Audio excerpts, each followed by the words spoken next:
So what's new the week starting the 11th of April 2022? Elite acts for Nightwave. We have complete an extermination mission level 30 or higher without triggering alarms. Infested is great for that. And kill or capture an Eidolon Hydralist. That's probably going to be a lot harder to do than the extermination mission is. Well, it just is, because you have to pretty much do them all. There is normal acts, complete 3 sabotage missions, complete 3 rescue missions, collect 15 Vorm or Fast residue in the Cambion Drift, gain a total of 5,000 standing across all Syndicate factions. Okay.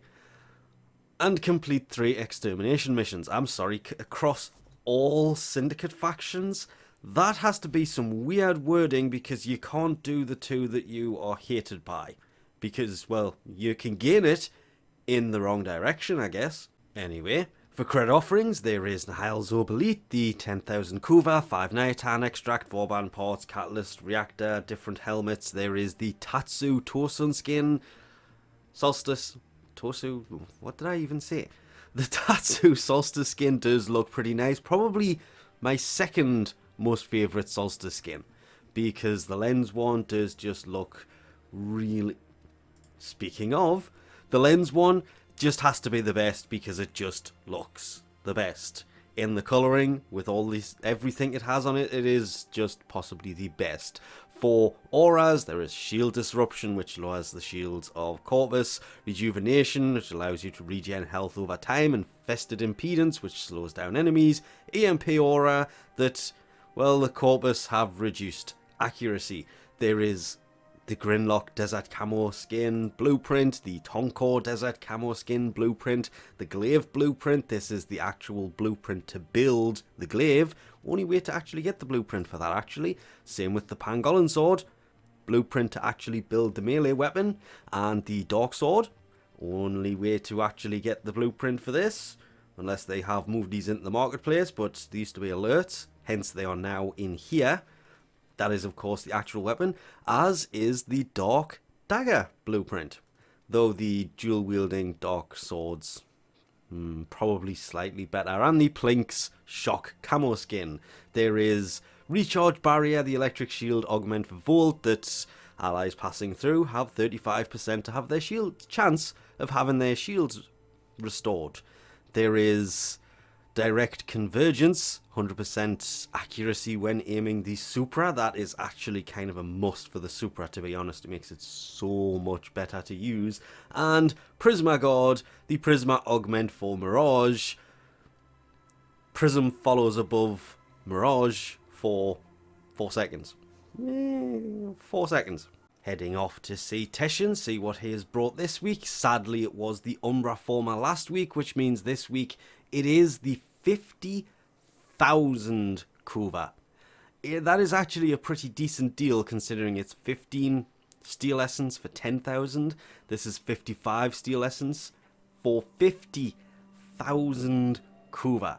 It is a great deal, but 55 Steel Essence is still a lot. But then again, 50,000 Kuva is not a small amount either. And obviously there is the Veiled Riven Siphon that will just unlock any Veiled Riven.